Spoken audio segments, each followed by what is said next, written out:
Ibi byiza nshuti bakunzi ba TV10 twizere ko aho muri mukomeje komererwa neza mbahaye ikaze muri mwanya twinjiyemo no amakuru mu buryo burambuye namakuru mugiye kugezwaho nanjye Shemsa Uwimana ariko mufatanyije n'itsinda rigari rimfasha kugira ngo aya makuru ashobore kubageraho kandi atunganye mu izina ryabo bose twongeye kubaha ikaze tubabwira ko nyuma yuko inama yahuje abaminisitiri b'ububanyi n'amahanga b'ibihugu by'u Rwanda na Kongo i Rwanda muri Angola yarangiye bemeranyije ko imirwano iri mu burasirazuba bwa Repubulika na Demokarasi ya Kongo igomba guhagarara bitarenze tariki 4 Kanama ariko ntibyubahirizwe n'impande zihanganye kuri wa gatatu i Rwanda muri Angola hongeye kubera ibiganiro by'abahagarariye inzego zishinzwe iperereza hagati y'u Rwanda na Repubulika Iharanira Demokarasi ya Kongo mu rwego rwo kurebera hamwe uko ibibazo by'umutekano muke uri mu burasirazuba bwa Kongo byakemuka. Ibyo biganiro bikaba bije nyuma yuko umutwe wa M23 ugaragaje ko utiteguye kubahiriza amasezerano kuko nta ruhare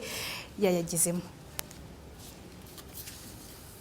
Tuve aho i Rwanda muri Angola tugaruke mu Rwanda mu makuru afite ahuriye n'imiyoborere aho nyuma yuko urwego rw'igihugu rw'imiyoborere RGB rufasha umwanzuro wo guhagarika ibikorwa byose by'itorero Ebenezer Rwanda ubuyobozi bw'iryo torero ntibwemera ibyo rushinjwa ruvuga ko ubuyobozi rero buvuga ko iki cyemezo cyashingiye ku byaha byakozwe n'abantu ku giti cyabo kandi ngo bari mu maboko y'ubutabera ahubwo ngo batunguwe nuko uwahawe igifungo cy'imyaka 7 yibereye mu buzima busanzwe ndetse ngo banabimenyesheje uru rwego kubw'ibyo rero bagasaba ko uyu mwanzuro wa RGB wahinduka nkuko Shami nyina w'umuntu Chantal uyobora iri torero rya Ebenezer yabitangaje mu kiganiro yagiranye na mugenzi wacu David Nzabonimpa.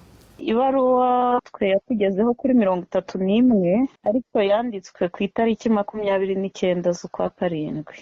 Ibyo babashinja nibyo? Ibyo badushinja ntago mvuga ko ari byo kuko abantu babikoze n'abantu ku giti cyabo kandi bakwije imyaka yuko bakabaye babihanirwa kuko icyaha ari gatozi. Wenda nk'umuntu utasomye yibaruwa se utwumva mubwira ko ibyo muvuga ko byakozwe n'abantu ku giti cyabo bitari mu izina ry'itorero muyoboye ibyo byaha ni biki cyangwa ayo makosa nayahe? Ibyaha birimo ni bibiri. Icyambere iyi baruwa urwego rw'igihugu rw'imiyoborere rwaduhaye icyambere kirimo nuko uwari uhagarariye itorero yashatse kugurisha imitungo y'abanyetorero mu buryo bunyuranyije n'amategeko no kwikubira umutungo w'itorero. Icyo nicyo cyambere dushinjwa. Nyamara kandi uyu nguyu washatse kugurisha imitungo y'itorero ntiyari yabyemeranijweho n'abanyetorero, ariyo mpamvu yakurikiranwe n'inzego. Ubu akaba yarakatiwe imyaka 7 n'ihazabu ya $300,000 nyamara kandi akaba ari hanze y'idegembyo. Kabiri, ibaruwa ivuga ko uwo RGB yashyizeho nko guhagararira itorero mu nzibacyuho yazanye abatekamutwe biyitirira Presidence na NSS kugira ngo batere ubwoba itorero ndetse n'ubuyobozi bwaryo mu nyungu ze bwite no kugira ngo itorero rifungwe.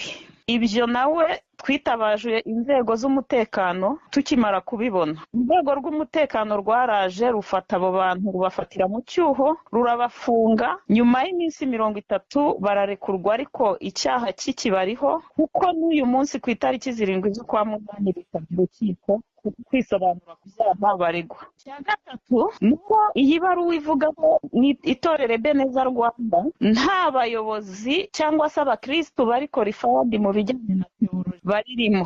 Ibyo nkaba navuga ngo RGB yashyizeho representant legal Bizimana Tito akaza gukora ikosa ryo kuzana abatekamutwe, ntabwo ariyo yakoze ikosa ryo guha umuntu representation nyamara tujuje ibisabwa. Ahubwo tubona muri icyo cyuho cy'amakosa yakoze ariho twagaragaye nk'aho nta bayobozi dufite bari qualified. Nyamara rero itorero ntabwo ryabura igihe urwego rw'igihugu rw'imiyoborere rwadusaba abantu bari qualified twababaha. Ko bavuga ko igihe mwari mwahawe cyari kugeza mu kwezi kwa munane umwaka ushize 2023 ariko mukaba mutarigeze mubigaragaza. Twebwe dushingiye ku birego n'ibibazo iri torero ryagize, RGB yaduhaye ubuyobozi bitari mu mwaka ushize. Uwo mwaka rero bitewe n'uko uwari wararitangije we kubw'inyungu ze bwite atari yarateguye abanyarwanda se cyangwa abanyamuryango bazasigara bamukorera mu ngata mu gihe kizaza, twebwe RGB yabiduhaye mu nshingano 5 twagombaga gukora muri uyu mwaka. Nimba ari abo bantu bujuje ibisabwa tukaba twabatanga, kuko n'inzibacyuho yacu yari igikomeje kugeza kuri 16 z'ukwa 9. Mu nyungu z'abakristo banyu mwigeze mubaza impamvu umuntu wari warahamijwe icyaha kubera kwigwizaho imitungo y'itorero yaba yarafunzwe akongera akarekurwa? Mwigeze mukurikirana ngo mumenye impamvu? Twabimenyesheje n'igihugu b'imiyoborere, twabamenyesheje ko umuntu wahamwe n'ibyaha uba arimo yidegembya hanze n'ingaruka zose itorero ririmo kunyuramo uyu munsi ari ibyo arimo akora. Icyambere twibaza ko ashobora kuba ashaka kwigarurira itorero mu buryo burendirekte, cyangwa se akaba kubw'umugambi mubi yari yaragambiriyeho kugira ngo yigwizeho iyo mitungo, amaze kubona ko ayihombye ashyire n'abanyitorero mu bibazo, ibyo bita mu Kinyarwanda ngo tubihombe twese. None ibintu uvuga wagira ngo uko bivuga urasa nturi mukuri, wenda umuntu yabyumva gutyo. None iyi baruwa ya RGB mwe mwayibonye uko nguko, ntabwo mwigeze muganira ngo mubabwire ibyo byose muvuga nonaha? Ibyo byose barabizi kuko dukorana umunsi ku wundi, ni nabo badukizeho turi abantu 5 muri manda muri inzibacyuho y'umwaka umwe. Byose barabizi, n'igikorwa cyose gikoze nibo turipotinga nk'abantu badushyizeho muri iyi nzibacyuho. Ahubwo twatunguwe no kubona badufatira imyanzuro iremereye gutya, ariyo mpamvu tubinginga tubasaba kubw'inyungu z'abanyamuryango barenga 1000 kandi bashyire ku munzani wo kubihanirwa babimuhanire, ariko bye victim we kuba abanyamuryango barenga 1000. Mwaba mwarigeze mubisaba? Twarabyanditse mu ibaruwa, ubu dutegereje igisubizo. Nyuma y'igihe muherewe iyo baruwa mwahise muhagarara? Twahise duhagarara kubera yuko ntabwo twagombaga kuba ibyigomeke ku mategeko. Murakoze cyane. Murakoze namwe. Kugeza ubu abayobora urwego rw'igihugu rw'imiyoborere RGB bo ntibaraboneka ngo bagire icyo bavuga kuri iki cyifuzo cy'aba bayobozi b'itorero Ebenezer. Gusa baramutse babonetse twazabibagezaho mu makuru yacu ataha. Duhindure ingingo twerekeze mu makuru ajyanye n'ubucuruzi, tubabwire ko urwego rw'igihugu rushinzwe kugenzura imikorere y'inzego zimwe zifitiye igihugu akamaro RURA rwatangaje ko ibiciro by'ibikomoka kuri peteroli byavuguruwe mu buryo bukurikira. Igiciro cya lisansi ntikigomba kurenza amafaranga y'u Rwanda 1629 kuri litiro, avuye ku 1663 y'amafaranga y'u Rwanda, mu gihe igiciro cya mazutu ho nta cyahindutse kuko litiro yagumye ku 1652 y'amafaranga y'u Rwanda. Mu rwego rero ngenzura mikorere RURA rwatangaje ko ibi biciro bigomba gutangira kubahirizwa uhereye kuri uyu wa gatatu tariki 7 Kanama guhera saa 9 z'umugoroba, no kuvuga ko ibi biciro byatangiye kubahirizwa. Duhinduye ingingo twerekeze no mu karere ka Kayonza ni mu burasirazuba bw'u Rwanda. Mu makuru afite ahuriye n'umutekano, ahari abatujwe mu mudugudu w'icyitegererezo w'Indatwa mu murenge wa Mukarange, aba baravuga ko rero barembejwe n'inkoni z'abashumba babategera mu nzira bakabukubita batazi icyo babaziza, bityo rero bagasaba ko ikibazo cyabo cyakurikiranwa. Hagati aho ariko hari icyo ubuyobozi bw'akarere ka Kayonza buvuga kuri iki kibazo, tugiye gukurikira mu nkuru ya Yusuf ubona bagenda. Abenshi ni abashumba usibye uwo nguwo w'umufundi nawe ugendana nabo no mu matwi, dore hano urabona ukuntu bangize barayangije. tutashaka no kongera kumubona muri iyi karitsiye kuko aratubangamiye. Uyu ni Ntirenganya Jean de Dieu na mugenzi we bo mu kagari ka Nyagatovu muri uyu murenge wa Mukarangi ahazwi nko mu mudugudu w'Indatwa. Barabwira Radio 10 na TV10 ko baherutse gukubitwa n'itsinda ry'abashumba rifatanije n'uwitwa Mani w'umufundi, bivuga ko batazi aho yaturutse. Aho kuwa gatandatu ushize Ntirenganya yakubiswe n'itsinda ry'abashumba rimusanze aho yari yicaye, ngo kuri uyu wa mbere nabwo Mani agakubita umuturage amuziza ko amusaba kwishyurwa amafaranga y'inzoga yari amaze gufata. Ibyaviremo gukubita abandi baturage nk'uko aba babigarukaho. ahubwo basanze aho nicaye hano, urumva umwe akoresha ibintu bijyanye nko kunshorotora, nkamubwira nese ubundi wowe uruwa hehe, ahita ntuka ibyo bitutsi by'inyandagazi. Ngiye kunyara hari urabona kuri iriya nguni nsanga umuntu yanyihishe, urumva nafatanye n'umwe uko nari muri hejuru, undi nawe ahita nkubitiwe by'umutwe hari inyuma no mu matwi, dore hano urabona ukuntu bangize barayangije.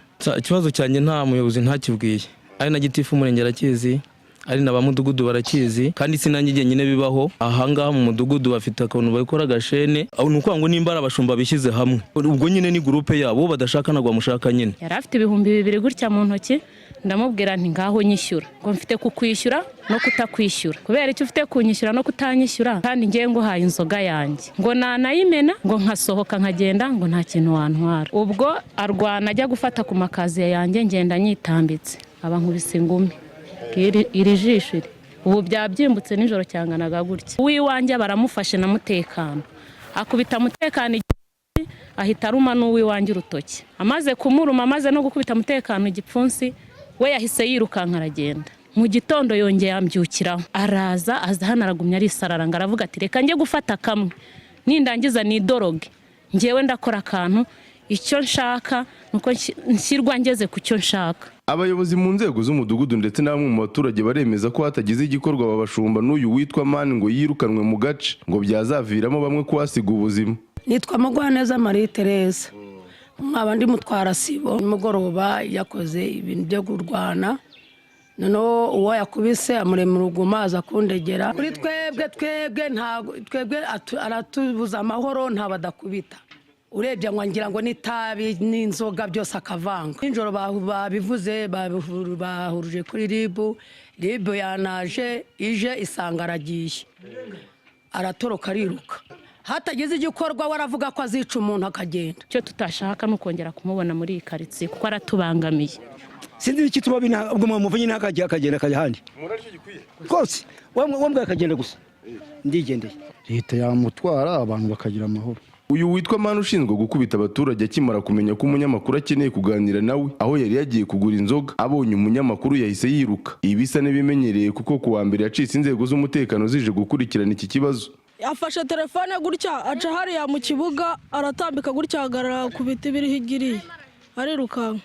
Avugana Radio 10 na TV10 ku murongo wa telefone, umuyobozi w'akarere ka Kayonza Nyemazi John Bosco yavuze ko kugeza ubu ntacyo babikoraho usibye kubanza gukurikirana bakamenya niba koko ari byo. Nta kindi twakora, hari inzego zishinzwe urugomo nk'urwo, iyo bibaye amenyeshwa RIB. Numva icya mbere ntacyo navuga kuri kesi nk'iyo ngiyo mu gihe iyo habaye gukubita no gukomeretsa hari uburyo kesi ikurikiranwa. Nabivugaho nzi neza, nabanza nkakurikirana nkamenya ko byagenze. Arakurikiranwa n'inzego rwose, iyo umuntu akoze amakosa ayakurikiranwaho rwose.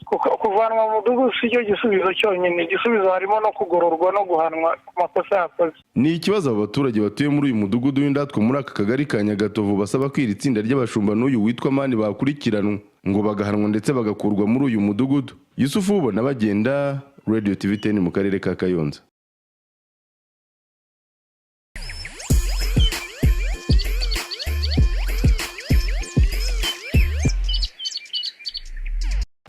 Namakuru ya TV10 mugikomeje gukurikira mu buryo burambuye, mbahaye ikaze nanone.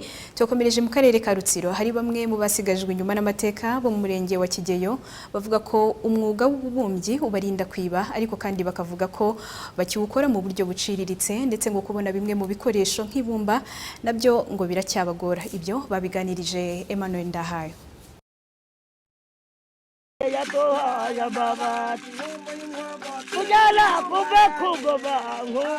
Majwi meza yumvikanye bamwe muri abo baturage basigajwe inyuma n'amateka bagaragaza ko uyu mwuga ari uw'abasogokuru n'abasogokuruza babo, dore ko abenshi mu bawukora ngo nabo bawigiye ku babyeyi babo. Mukamashyaka Jeannette wo mu mudugudu wa Nyarusuku akagari ka Nyagahini ku murenge wa Kigeyo mu karere ka Rutsiro n'umwe muri abo baturage bakora umwuga wo kubumba inkono. Aho tumusanze we ari mu mirimo yo kubumba arasobanura uko bikorwa. Urabona akajyo kano kajyo niko kahagararaho ikintu cyitwa gakono, niko kajyaho inkono, ntamara kuyishyiraho nkazamuriraho ibumba. Urabona ako gatege kari aho hanze buranabanjije kuzamura uwo mutege, urabona ndi guteraho utugara kugira ngo ya nkono ibe Uyu kimwe n'abandi bakora uyu mwuga w'ubumbyi bagaragaza ko nubwo wakiwukora mu buryo bwa gakondo ngo wabarinze kwiba no gusabiriza, mu gihe hari imwe mu miryango yo muri uyu mudugudu wa Nyarusuku ngo ibayeho muri ubwo buzima. Twabonye ko tutagomba kujya gusabiriza, ahubwo duhitamo kugira ute kubumba inkono. Inkogoto rero niyo inyuramo iyi nkono ikayizamura, ikibura ubundi kibura ni igishoro.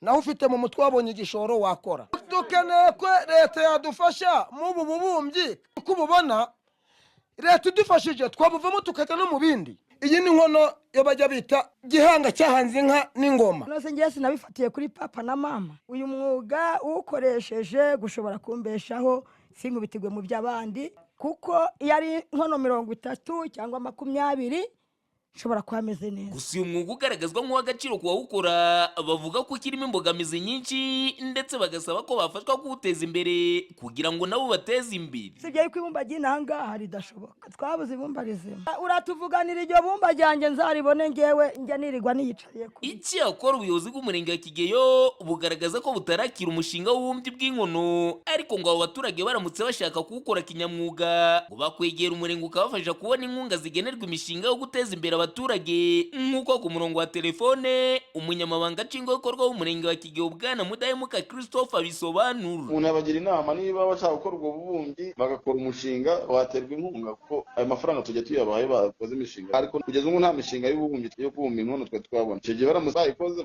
bayohereza umurenge ukayisuzuma ukareba niba utabangamiye amategeko, bakanga utabangamiye amategeko twawemeza ukatera inkunga nk'uko dutera inkunga n'indi mishinga yose. Uyu mudugudu wa Nyarusuku utuyemo bamwe muri abo babumbyi uherereye mu kagari ka Nyagahinika umurenge wa Kigeyo mu karere ka Rutsiro, aho uri bugufi na pariki y'igihugu ya Gishwati Mukura isurwa n'abakerarugendo batari bake bashobora kugura bimwe mu bikoresho byakorwa n'aba baturage baramutse bongerewe ubumenyi muri uwo mwuga. Ndahayo Hajodis mu karere ka Rutsiro. Dukomereze mu makuru afite ahuriye n'ubutabera. Umunyemari witwa Nzeyimana Jean utuye mu mujyi wa Kigali aratabaza inzego z'ubutabera nyuma yuko yatewe nabo yise amabandi bakamusenyera inzu iherereye ku Ruyenzi ahazwi nko kwa Musenyeri mu murenge wa Runda mu karere ka Kamonyi, mu gihe ngo yarakiri mu manza zo kuburana imbibi z'iyi nzu igeretse yaguze mu Cyamunara. Ibyo yabitekerereje Ntambaraga Leon.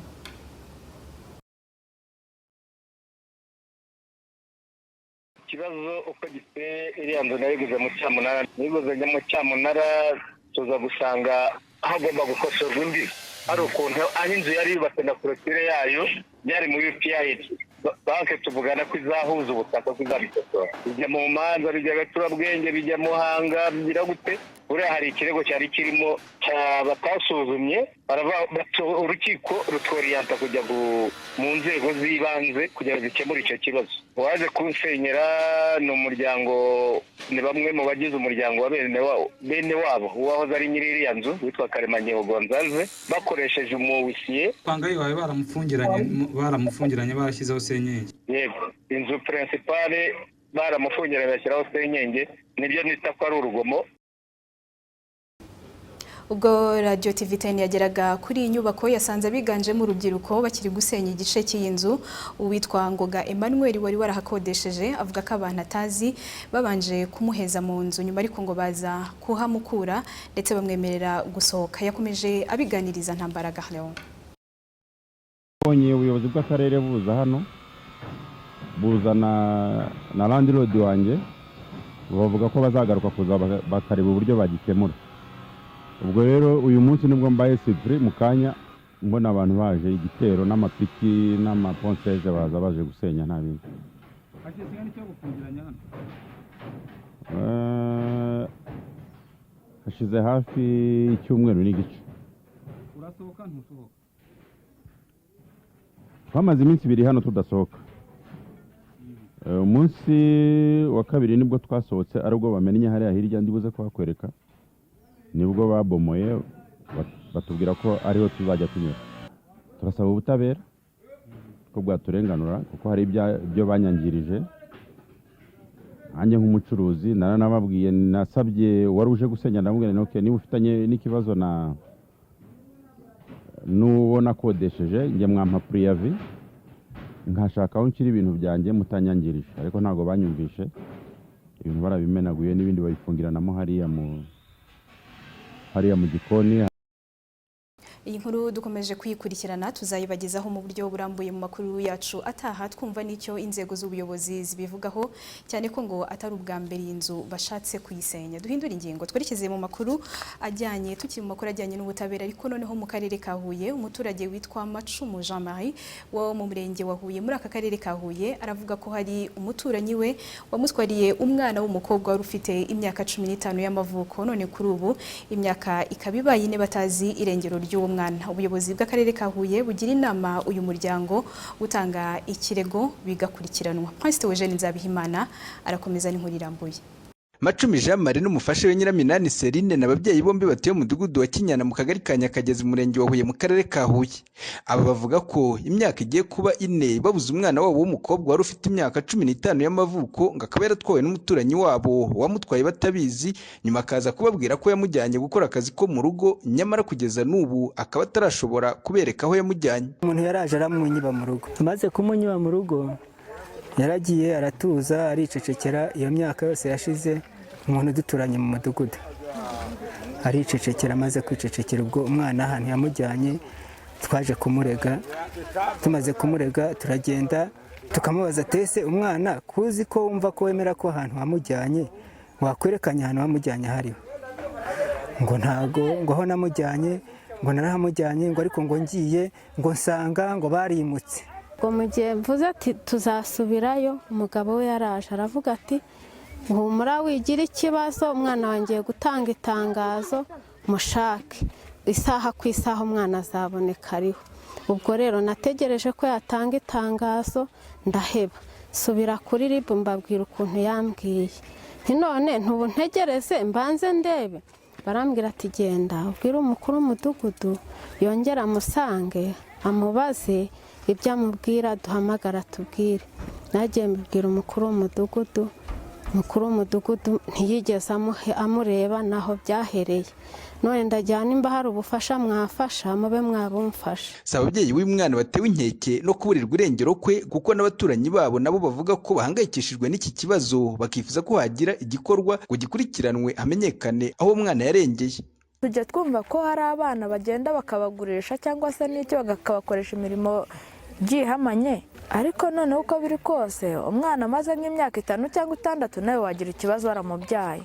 Twebwe twageze ikibazo nk'abaturanyi babo turibaza nase uyu mwana wagiye akamaze imyaka 5 cyangwa 6 ataragaruka ese yagiye mu kazi ese yagiye mwigurishwa nk'uko bisanzwe ese byagenze bite? Gera umwana muto hagakuze kugera umwana mu myaka itarenga nko muri 15 yari afite ikibanza cyo yari afite hanyuma ko 15 afite umwana muto cyane aho umwana agiye gutyo umwana agenda akababaza uwamujyanye ati si umwana muzaherereye akaba akamubwira ati aho twamujyanye barimutse.